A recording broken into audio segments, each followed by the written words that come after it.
Добре, Ивка, много е интересно на мен и на хората ти откъде си родом и горе-долу кога се премести в София, разкажи ни. Аз съм родена в един уникален град. В един град, където мисля, че 85% от хората са наркомани. София, в Люлин.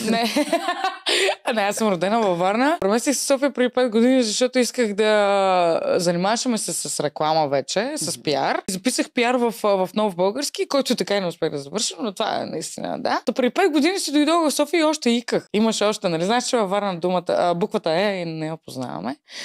И почнах да се уча, защото пиара е пряко свързан с правилна дикция и артикулация.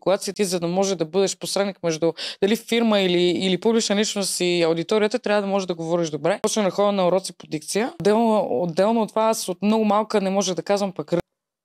И защо не ти личи, между другото, отварям една скоба, нито ти личи, че си от Варна, по никакъв начин аз не долавям някакъв проблем в твоето изказване и ръто ти също е много подобрено.